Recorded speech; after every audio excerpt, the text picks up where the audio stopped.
Here we go. All right, we are live. This is Mac Boland of Illinois, Matmen.com, and I have the pleasure tonight to be joined by Josh Oster, head coach, Lockport, Class 3A champions, and brother Jake Oster, coach at Yorkville.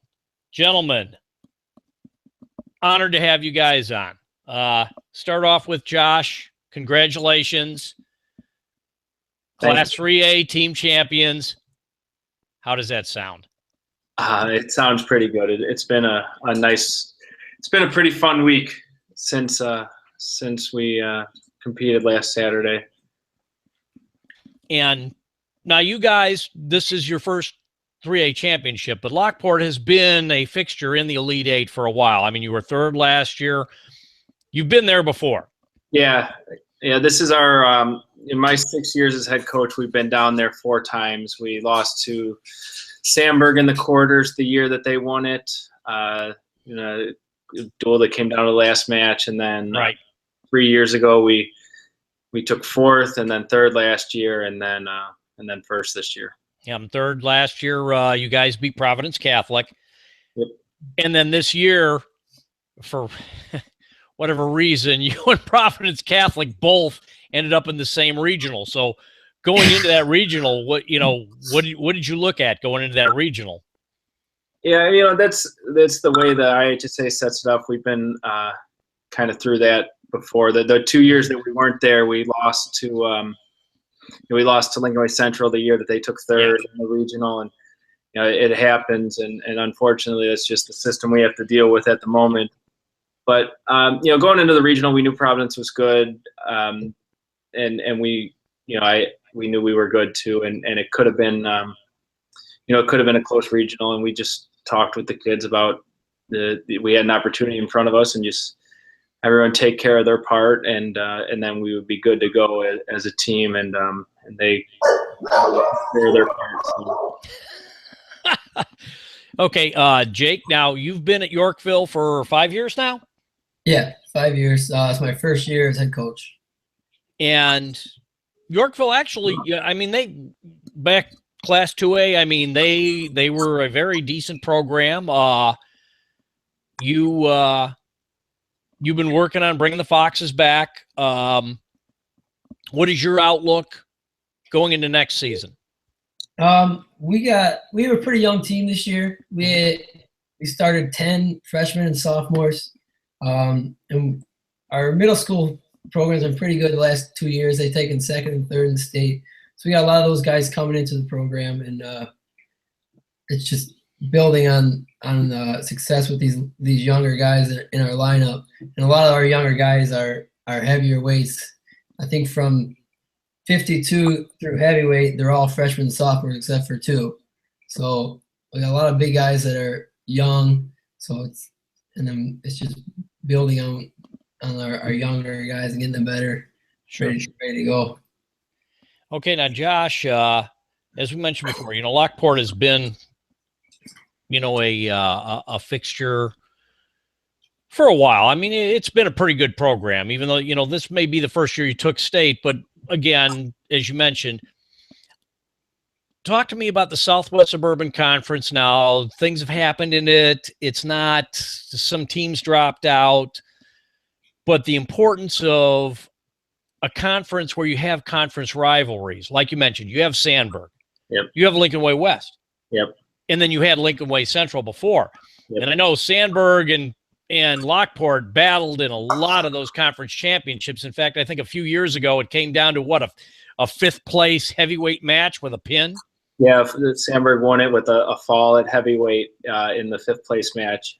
It might have been the 7th place match, actually. 7, yeah, right, yeah. It might have been a 7th place match, yeah. But it was that close. I mean, you guys have had an intense rivalry, but I think rivalries build programs. Yeah, and we're friendly rivals too.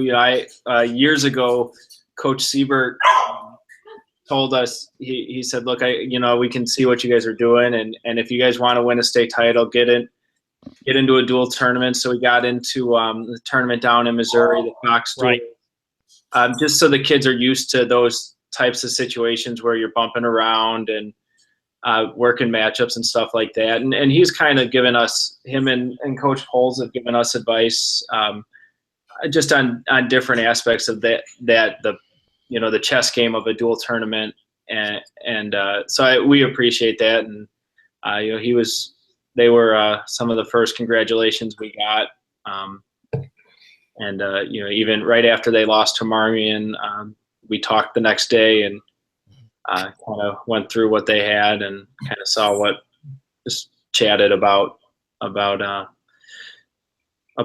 tournament and said, tell your kids that this is their opportunity. Make sure they take advantage of it and have fun out there. Yeah. And speaking about that, because in the past couple of years, Lockport's really kind of up their game. You guys have Cheesehead, the duels in Missouri there, but then also you jumped into the Powerade too. Yeah, we've been at the Powerade the last 2 years, and it's it's a little bit different. Just the way that they officiate out there is differently. They let you ride a lot more. Yeah, which is fine. We knew it going in. It's kind of we tell the kids that too, but then they don't. It's hard. It's easy to tell them that. It's hard for them to realize it until they're actually in a match, and then they give up a wrist, and then they get ridden for a minute, and they're expecting an Illinois stalemate, and it doesn't happen out there. No. But that's good exposure. That's good exposure, and that's a tough tournament. I mean, that as national tournaments go, along with the Cheesehead, Powerade's a tough tournament. Yeah, Powerade, it's awesome out there, and they're good hosts. We're actually next year, that and Cheesehead are only 6 days apart, so we're actually going to the Ironman instead of the Powerade next year to give a little bit of space in between. Oh, so you are going to the Ironman? Yep. Awesome. Well, that's a grinder. You already know, what you're getting into with that one. Yep. Yeah. But similar to Jake, we got a lot of good young kids. We return 6 or 7 state qualifiers, and almost all of them are freshmen and sophomores. We had 3 sophomore state placers this year. Jimmy Parandozzi lost in the last 5 seconds to Jacquez. And Jacquez ended up as a placer, and so it's and then he held Real Woods to a decision at Team State. So Jimmy's got a future too there. All right, Jake. How does your schedule shake out next year? Well, we start our year off wrestling against Josh against Lockport on that Tuesday before Thanksgiving. And then we have Linkaway West the next night. And then we go to the Barrington tournament right after that. And then we have the Dvorak tournament right before Christmas. And then we go to the Sycamore tournament right after New Year's. Okay, so that's a pretty tough schedule. But Jake, now I want to go back to your high school wrestling days. All right. And I want to go all the way back to let's see, what year was it? Golly, I think it was 2004. Okay. Yeah. You pulled off what, and I hate to use the word upset, but I mean, you were an underdog going into that match against Nick Fanthorpe, and you won. I want to get your thoughts going back to that finals match. Going into it, going into every match, I'm confident as all can be. And I had wrestled Nick 7th grade year at state in I think it was the quarterfinals. He teched me. So history wasn't on my side. I wrestled him quite a few times in grade school, and they were never close. But I didn't really develop my kind of style or of wrestling until I got into high school.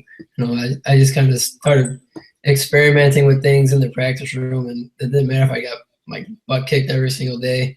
I was just in there to try things out and get better. And just in that finals match, I was to people watching, they were probably like, "What the heck is going on out there?" But those are things that I've been experimenting with all throughout my first 3 years of high school. Josh can attest to that. He was in there my freshman year. He was a senior, and then he came back as an assistant coach that year, my junior year. So like he had seen me developing over the years, and I'm sure it was as fun for him to watch as it was kind of nerve-wracking, especially when I almost got put on my back in that third period with that Yeah. Just go. But it was exciting. To me, it was just another match.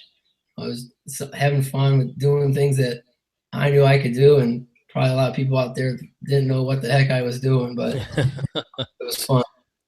Yeah, and that was and actually both your senior year, I know you battled with some injuries, but the weight classes you were in that year at 112, and then the next year, I mean, the 119-pound weight class your senior year was insane, and you were an absolute meat grinder of a sectional. Yeah, I mean that was just brutal.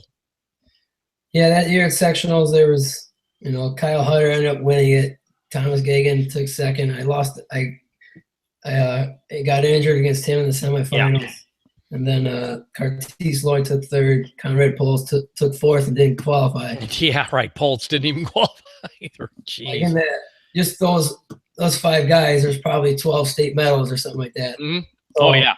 It's it was a heck of a tournament. And then plus there's Jared Black, who I had lost. I had never beaten in my high school career up until I wrestled him second round of the sectional. I had never beat him before.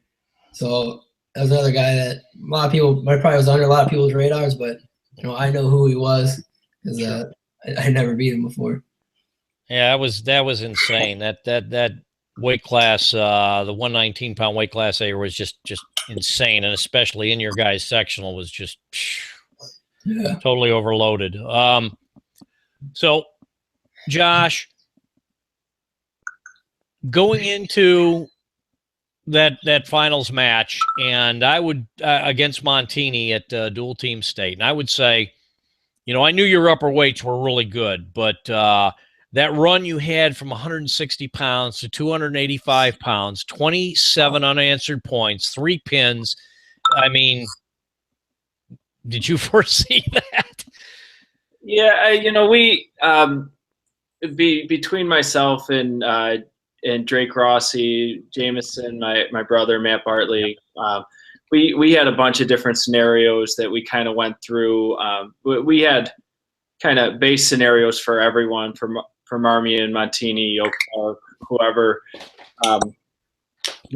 Once we saw the Montini Oak Park duel, which was a great duel to watch as an outsider, probably a little nerve-wracking for the coaches down there, but we got to look at it and kind of see how it matched up. And we, with the we were just a solid team top to bottom. We didn't really have to bump around to hide people and things like that. So we pretty much knew we were going to wrestle straight up. The only question was, do we wrestle Dato or Prozik at 70 and then the other one at 82? And then we lost the flip anyway, so it didn't really matter which one we put out there. So, so we just kind of said, you're here, and that was that. So we were looking at it, and we knew that we had to that Montini beat Oak Park by limiting those bonus points in the upper weights, along with everyone else doing their job down the line. So we talked to those, to Peyton and Yusuf and Ronald, and said, look, they're going to try to limit you. That's what they're doing. So go out and you got to push the action. They're well coached, and they did a great job against Oak Park preventing points. So you guys can't get frustrated. You just got to keep attacking, and once you get on top, then go to it. And they're all good on top too. They don't just catch people. Some pinners only pin from their feet. All those guys can turn someone from the top. And I know Yusuf had that throw, but he couldn't. Yeah. So they got on top and they grinded away, and they got their matches, got their pins there. Chandler came through with a good win at 82, beating Christensen, who was a state qualifier, and they all did their jobs, and I knew Izzy had his plan, and he knew everything they had to do to win. And then we kind of took that game plan away in those upper weights, and then I was pretty comfortable after that. Yeah, well, like I said, at that point, it would have been awful tough for them to make up that difference. Now, I mean, me personally speaking, and I go to the Ironman, I go to the Clash, and I kind of pay attention to the national rankings. Now I know Travell Timmons, a lot of this season he was injured. I mean, he did, and when you guys went to the Cheesehead, you weren't 100%, no doubt about that. You know, and Tucker, I don't even believe was in the lineup for that tournament. Yeah. No, but I think at full strength, and I say this again as somebody who's watched, I think Lockport from those weight classes, 160 up to 285, could probably match up to just about any team in the country, and that includes St. Edward or Buchanan. You know, but I saw them all at the Clash and at the Ironman. Just, you know, when I say match up with, can compete with those teams because you have quality at every single one of those weights. Yeah, it's tough to, you know, I mean, it's tough for any team to have a guy at every weight from 60 to heavy that can go out there and compete and, you know, win matches from there. You know, like at 70, Chandler placed at Powerade, and then Dato placed at Cheesehead. Peyton Fernandez was state placer. Yusuf Salah was a match away from placing at the Powerade. Tucker's Tucker. So, you know, we filled all those weights with kids that were, you know, competing at a high level. And if you have those upper weights, you know, against a lot of teams, those are kind of free points, and it makes you a lot stronger of a dual team with those upper weights. Absolutely. Now, Jake, you know, I was talking before about rivalries. Obviously, the Southwest Suburban Conference, and you know, now their conference tournament is like the Open, Southwest Suburban Conference Open, but you know, you still have Lincoln Way West, Lincoln Way Central, maybe rebuilding, Sandburg rebuilding. But Jake, for you at Yorkville, who are your rivals right now? I mean, who is the competition you measure your team against? Every year we wrestle in our conference. It's probably DeKalb. They're probably it's usually us and DeKalb in our conference tournament or in our duel as well JD. as and, Sam Hyatt. Yeah. So those are the guys in our conference. But throughout the year we wrestle. We wrestle Linkway West. We wrestle Washington. We wrestle Crystal Lake Central and St. Rita. So it's good to wrestle against, you know, better programs and, you know, get our kids ready. And so those are kind of our goals that we look forward to getting our kids ready to compete against. And the three of those, Crystal Lake, St. Rita, and Washington, that's all on the same day. So that's a good that's a full day. That's a good meet right before the Dvorak tournament. So, okay. And is there any tournament maybe you're thinking of looking at? I mean, I know you're in Dvorak. Any maybe down the road expanding to? We've been in the Cheesehead previously. Okay. A few years ago when Coach Darnell was here, then we got out of it because it was during our finals, I think it was. But then our finals got moved back to before break again. So down the road, we might look into getting something like that. But you know, I like being in the Barrington and the Dvorak. Those are good tournaments. Very good tournaments. Very good tournaments. This was our first year in the Sycamore tournament. We had been in the Muhammad Seymour tournament when we were kind of on the bubble of 2A and 3A. But no, we're going to be in 3A for probably forever. So we gotta get into some tournaments that we're gonna see better competition in. Yeah, well, that's the up the game thing. So Josh, next year you mentioned the Ironman. So what are you guys in next year? So we're in the Cheesehead, the Ironman, and then our conference open, like you said. Granite City just got into that too. So we're trying to add some other tough teams into that. And then our fourth tournament, we're still kind of looking. The tournament down in Missouri is the week before the Ironman. So I got to balance if we want to travel 2 weeks in a row or things like that. You know, Barrington's something we thought about. I've talked to Dvorak. Again, that kind of depends on when they start that first day. The first day of Dvorak is our last day of finals. So, ouch. I talked to Cal Ferry, and he said that they're looking at doing a later start because a lot of teams are in that boat next year. Mm-hmm. but he's not sure, what time that start's going to be. So if it's a later start, we might end up there. But so those things are all kind of in consideration right now. See, and I've always, because some of those tournaments, they come so close together, like the Clash and the Cheesehead are so tight, it's impossible to do both, basically. Right. But they're both great tournaments, and like you mentioned about the Missouri duels you went down to before. But it's notable. I mean, both you guys obviously know, if you want to expose your kids and put them up against the best, that's what you got to do. Yeah, and the tournament in Missouri had the Missouri Big School state champs this year. Staley, they're a great program. We didn't end up wrestling them. They lost in the semis this year to Whitfield, which was the Missouri Small School champs this year, and we wrestled them in the finals. There's a couple tough teams. We've wrestled Edwardsville there a few times. Holt, Missouri, I think they won Missouri State last year, or maybe took second. We wrestled them in the semis.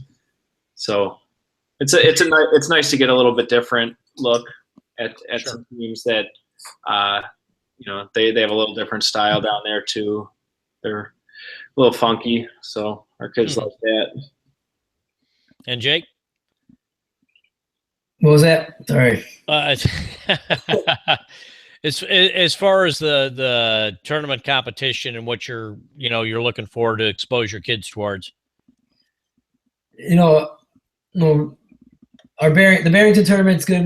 We see some good teams from kind of more up north suburbs that we really don't see too often. Mm-hmm.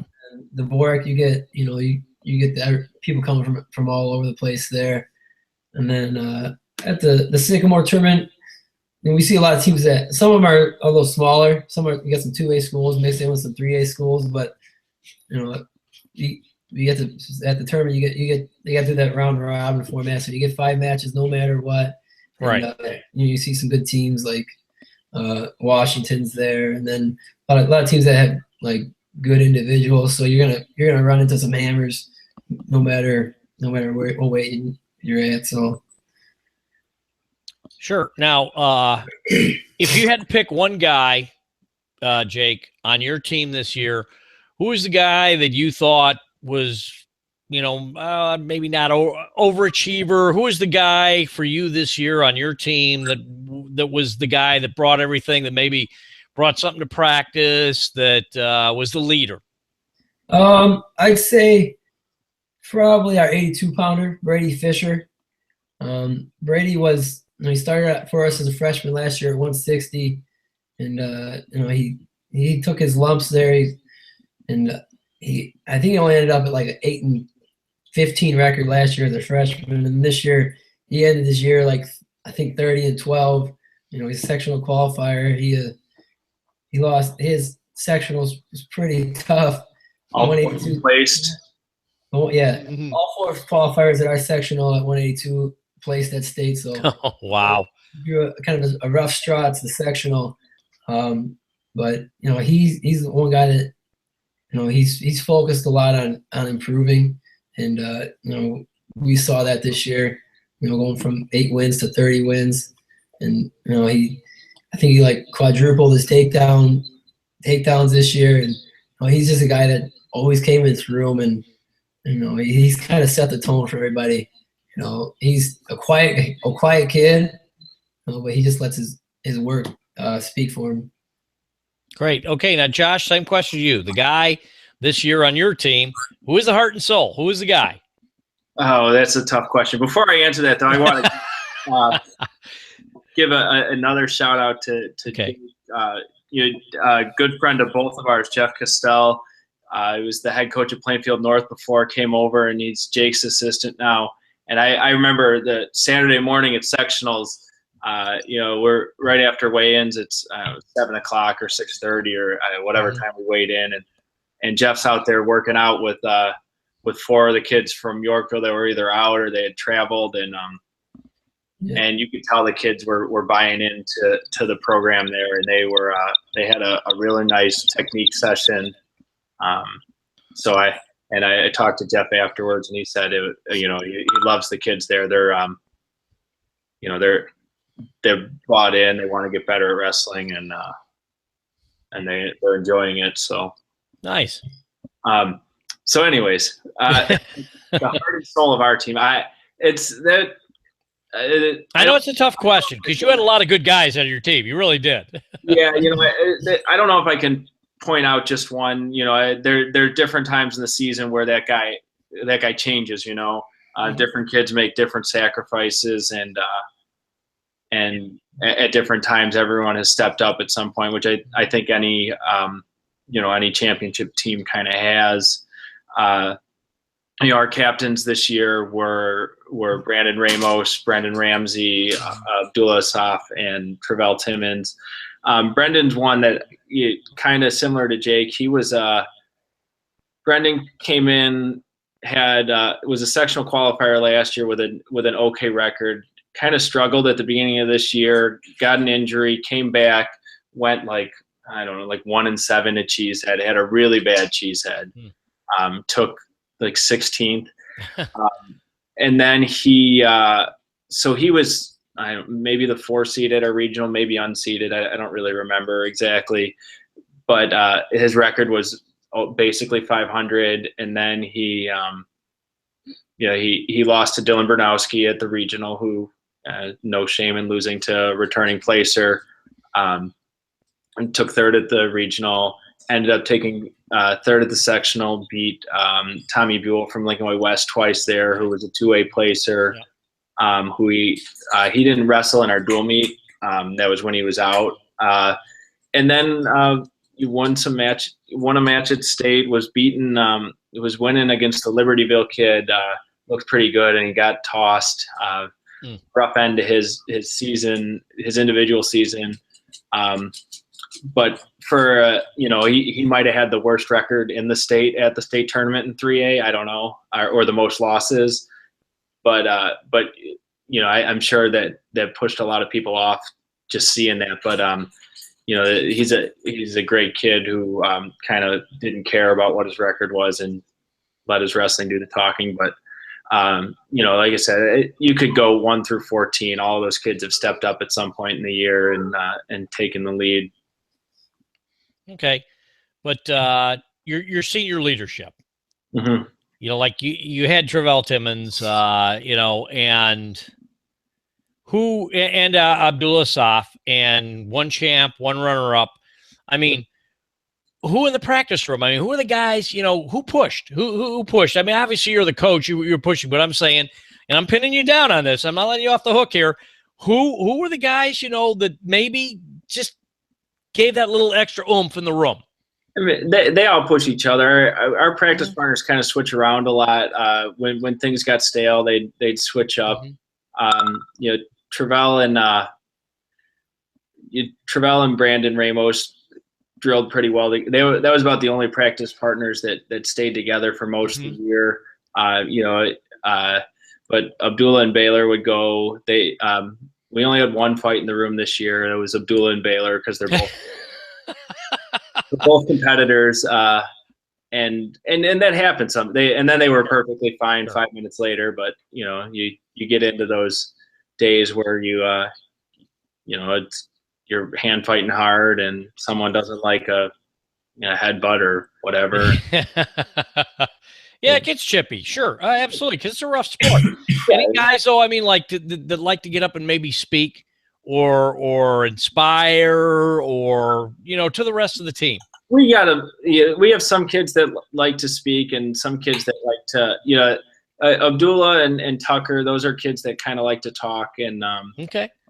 Yeah, they're more of the rah-rah guys, and like the Ramos Timmons, Fernandez brothers. They're kind of the we're just going to put our head down and grind through it. Not that the other guys don't, too, but I think any team needs that mix of kids. That you need the rah-rah guys every once in a while when there's low energy, and then you need those guys that you can just point to and say, look, I'm sure he doesn't feel great either today, but he's pushing through it. You can do it too. And then, and we have I remember that the day Friday before team state, I walked over to George Breckheisen, he's one of our volunteers now. He retired from teaching a few years ago. He's been coaching at Lockport for 26 years now. And he was one of Jake and I's coaches. And I said, George, could you imagine, like, do you think there's any other room in the state where there's still 40 kids in a room the day before team state?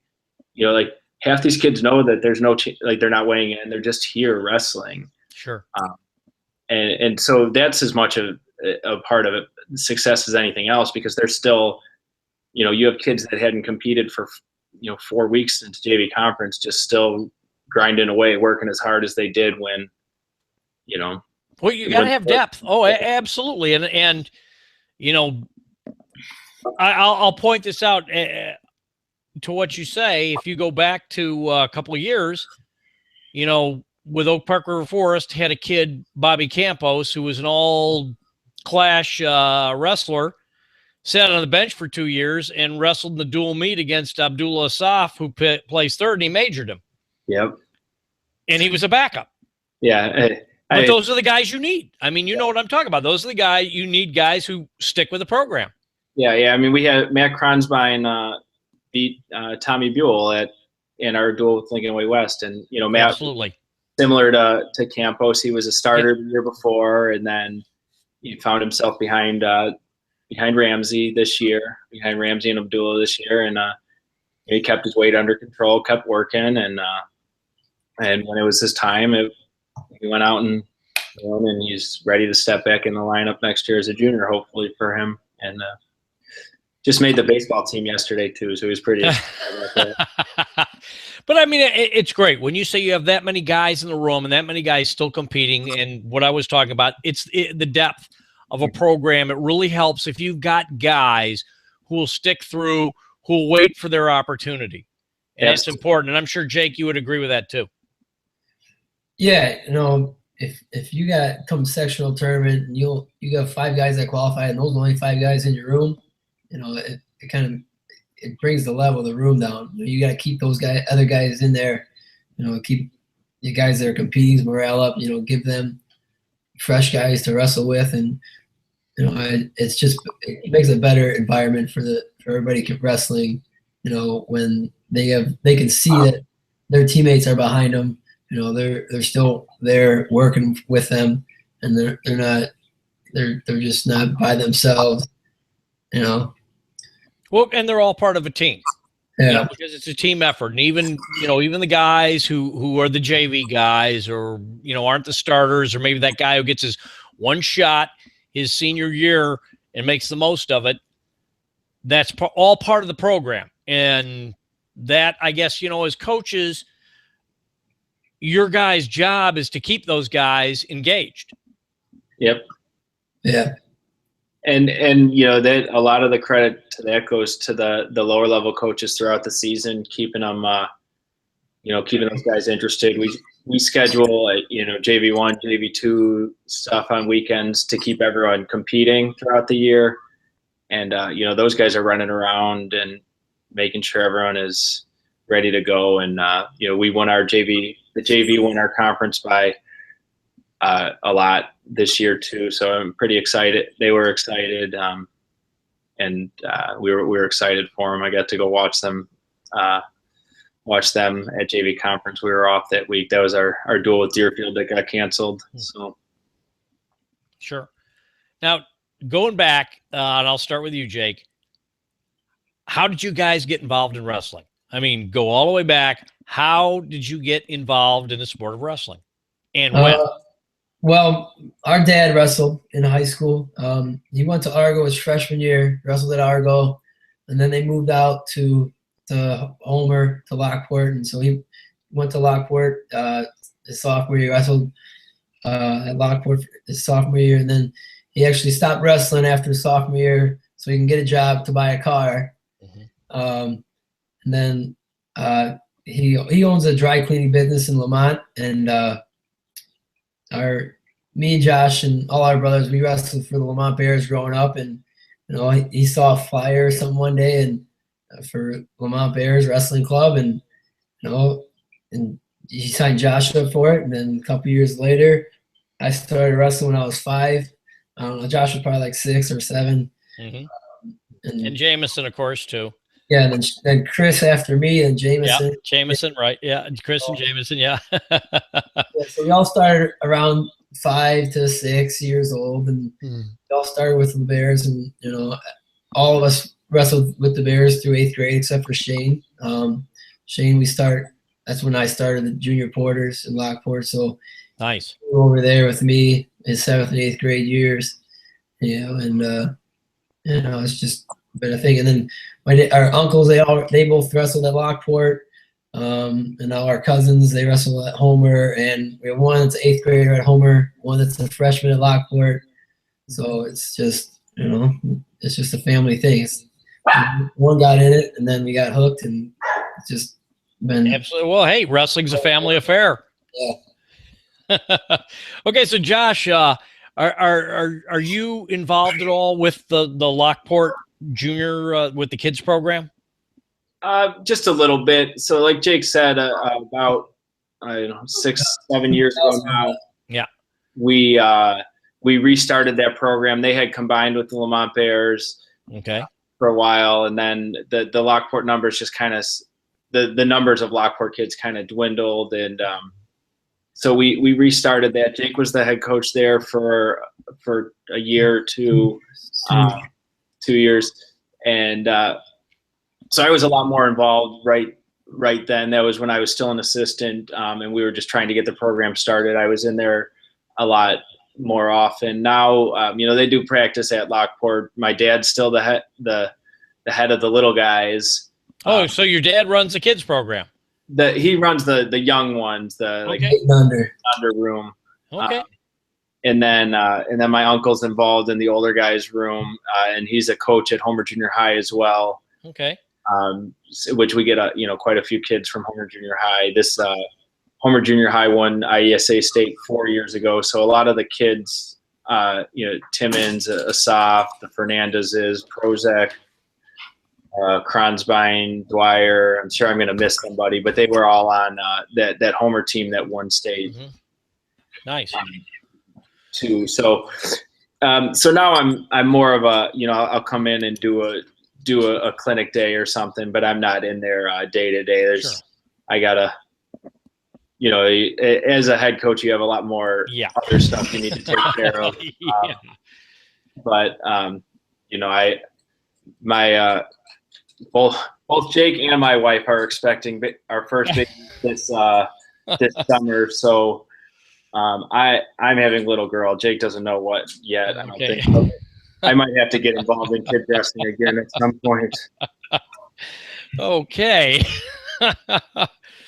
But it's good to know, the importance of having, your junior program, to build on your high school program. Absolutely. Yep.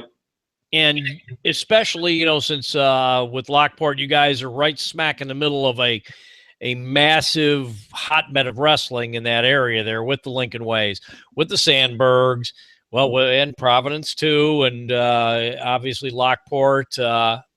One time, Plainfield Central, maybe not as much as they used to be, but at one time they were a pretty heavy program as well. They had a solid team this year. They had a nice group. All right. So anything you guys want to add before I shut this down? Josh, any thoughts? Anything you want to say? I do. I told Eric Preto that I would thank him. When we were down in Missouri, I didn't have a pen before our duel, so he gave me an Edwardsville Wrestling Club pen, and I told him I would treasure it, and then I lost it. Then he gave me another one at Cheesehead, and I still have it, and that's the pen I used throughout the state tournament to write all our lineups and do all our game planning. He said that he was very upset that I didn't thank him in my interview with Twister. So thank you, Eric. Okay, there you go. All right. Jake, anything you want to add? I never got any sweet pens from Eric. So. Next time you see him, you better yell at him when we wrestle against them at Manuka next year. Otherwise, no, I don't really have any. Maybe he'll give you a pen there. Yeah, maybe. All right. Hey, guys, thank you very much. And again, congratulations, Josh. Great Great job this year. Best of luck going forward to both of you guys next season. And as far as I'm concerned, anything that helps Illinois wrestling helps Illinois wrestling, and that's a bonus, and that's what we're all about here. Yep. Thank you. Thanks.